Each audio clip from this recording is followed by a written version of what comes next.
నమస్తే, నేను మీ Ashok Kumar. Welcome to our channel. Andhra Pradesh deputy chief minister అయినటువంటి పవన్ కళ్యాణ్ గారు నిన్న మరోసారి అసెంబ్లీలో తనదైన శైలిలో ఆంధ్రప్రదేశ్లో ఎదుర్కొంటున్నటువంటి కొన్ని సమస్యలపైన, గత పరిపాలనపైన ఆయన తనదైన శైలిలో ఉద్ఘాటించారు. ముఖ్యంగా ఆయన ఏ విషయాలపైన మాట్లాడినాడో ఒకసారి చూసేటువంటి ప్రయత్నం చేద్దాం. వాళ్ళే కల్తీ చేస్తారు, నిన్నలు మనపైన వేస్తారు.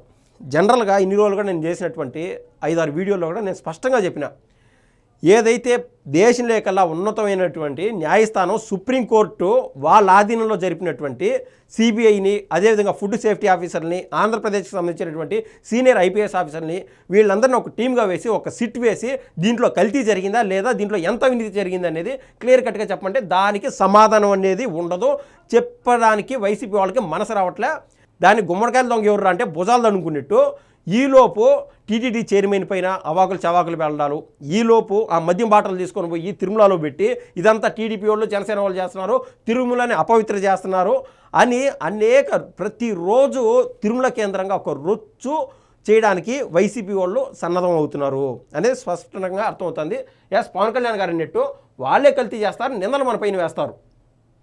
కల్తీ అనేది జరిగిందనే మాట వాస్తవం. నేను ఇందాక చెప్పినట్టు ఆ న్యాయస్థానం ఇచ్చినటువంటి డైరెక్షన్లో క్లియర్ కట్గా చెప్పినారు. 234 కోట్లు అవినీతి చేశారని చెప్పి అప్పట్లో టీటీడీ చైర్మన్గా ఉన్నటువంటి వైవి సుబ్బారెడ్డి గారు కూడా మొన్న చెప్పినారు, అవును కల్తీ జరిగింది నిజమే అని చెప్పినాడు.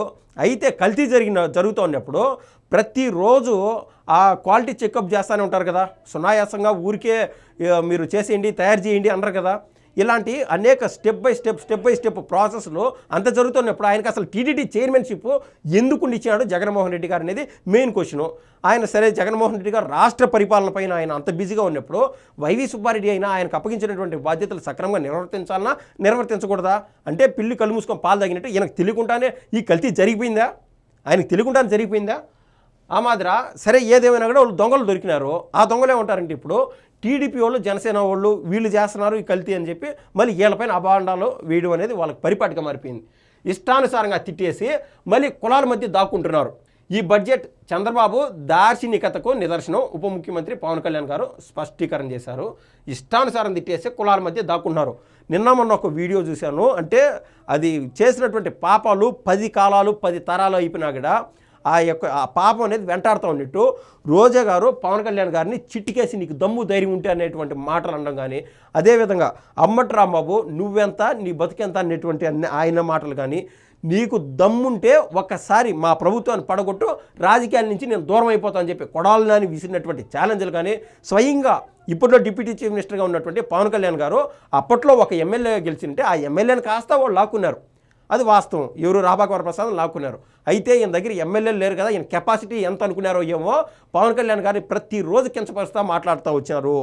అయితే ఆ రోజు అన్ని మాటలు మాట్లాడినటువంటి అమ్మటి రాంబాబు కావచ్చు, మొన్న కూడా మొహమాటం లేకుండా మాట్లాడుతున్నాడు పేరు నాని కావచ్చు, ఇంకా గుడివాడ అమర్నాథ్ కావచ్చు, కులాలు ఆ రోజు కనపడలేదా? పవన్ కళ్యాణ్ గారు మా కాపు కులానికి సంబంధించినటువంటి వ్యక్తి అని ఆ రోజు మీకు కాపు కులం కనపడలేదా?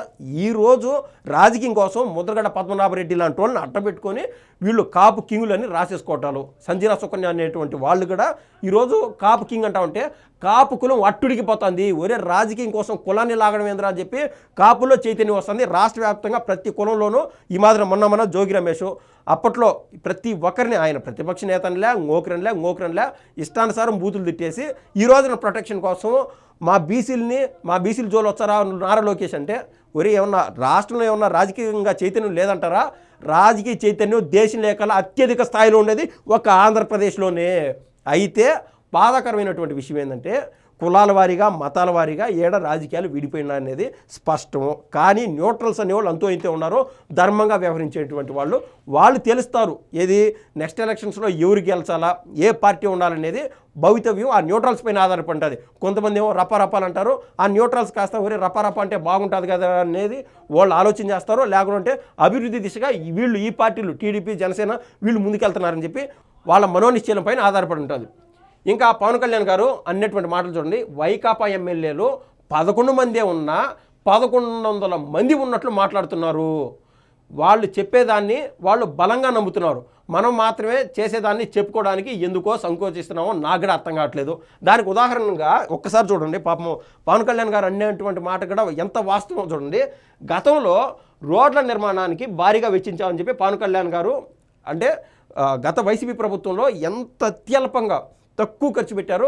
ఆ తక్కువ ఖర్చు పెట్టిన దాంట్లో కూడా కాంట్రాక్ట్లు అంటే అదంట ఇదంట అని చెప్పి ఏది డెవలప్మెంట్ చేయకుండా బిల్లులు రాసుకొని వాళ్ళ పాటుకు వాళ్ళు వెళ్ళిపోయినారు. ఏ విధంగా అయితే ఆడుదాం ఆంధ్రాలో ఆ 11 మంది పేర్లు 15 మంది పేర్లు లిస్ట్ రాసేసి ఒక్కొక్కరికి 500 రూపాయలు 600 రూపాయలు ఇచ్చి ఒక్కొక్క తలపైన 5,000 6,000 డబ్బులు తినేటువంటి దాఖలాలు అందరూ గమనించారు. అదే మాదిరా వాళ్ళు ఆ రోజు సీసీ రోడ్లు వేయకపోగా కనీసం గుంతలు సరి చేయకపోగా ఇలాంటివి చేసుకుంటూ వచ్చారు. ఇప్పుడు ఇంత కష్టపడి ప్రతి శాఖలోనూ ఆయా మంత్రి స్థాయిలో వాళ్ళు డెవలప్ చేసుకుంటా పోతే అంతెందుకో ఒక పంచాయతీరాజ్ శాఖ మినిస్టర్గా నేను ప్రతి గ్రామానికి సీసీ రోడ్లు వేస్తా ఉంటే నేను కూడా చెప్పుకోలేకున్నాను. ఇది మన ధర్మము, మన బాధ్యత, మనకి అప్పగించినటువంటి బాధ్యతని మేము సక్రమంగా నిర్వర్తిస్తున్నాము. అయితే మనం చెప్పుకోవాల్సిన పని లేదని చెప్పి పవన్ కళ్యాణ్ గారు ఇన్ని రోజులు అనుకున్నారు. కానీ వైసీపీ వాళ్ళు చేస్తున్నటువంటి ఫేక్ ప్రొపగాండా చూడండి, ఎక్కడ ఏది అభివృద్ధి జరగనట్టు ఈ మాత్రం ప్రజలకు తీసుకెళ్తా ఉంటే ప్రతి ఒక్కరికి బాధ కదా.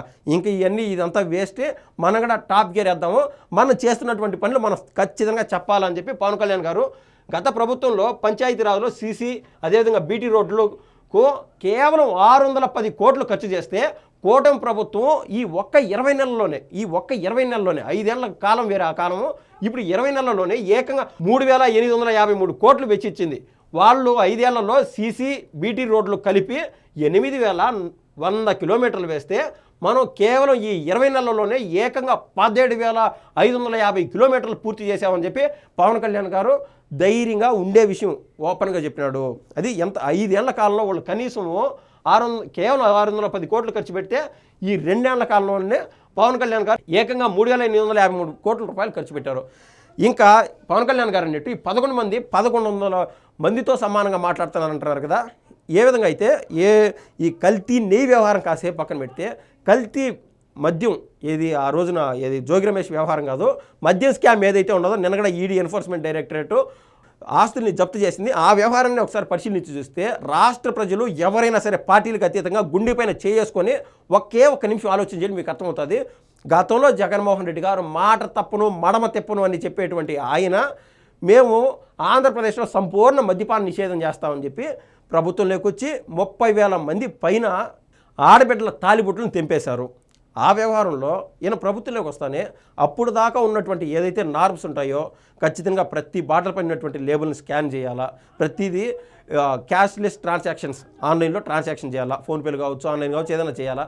ఈ విధంగా ఉన్నటువంటి నార్మ్స్ మొత్తం మార్చేసి ఓన్లీ క్యాష్ పెట్టారు కదా, దాన్ని బట్టి అర్థం చేసుకోవచ్చు. బేసిక్ లాజిక్ అసలు క్యాష్ పెట్టాల్సినటువంటి అవసరం ఏముండదు, అంత ఆవశ్యకత వైసీపీ ప్రభుత్వానికి గతంలో ఏముండదు. పార్టీలకు అతీతంగా ప్రతి ఒక్కరు గుండెలపైన చేసుకొని ఒక్క నిమిషం ఆలోచన చేస్తే అర్థమవుతుంది.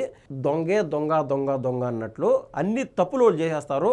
అసలు తేలుగుట్టిన దొంగ మాదిరా మాకు అసలు ఈ మద్య స్కామ్లో సంబంధమే లేదు అన్నట్టు ఈ రోజున సచీలు మాదిరా బయట ప్రపంచానికి వీళ్ళు పోర్ట్రేట్ చేసుకుంటూ ఉండడము, మళ్ళీ ప్రతిదీ ఏదో తప్పు జరిపినట్టు ఈ యొక్క కూటమి ప్రభుత్వం పైన ఏలు చూపించడం అనేది అది అంత సరిగా లేదని చెప్పేది నా భావన. ఈ వీడియో పైన మీ అభిప్రాయం తెలుపుతారని అయితే కొత్తగా ధన్యవాదాలండి.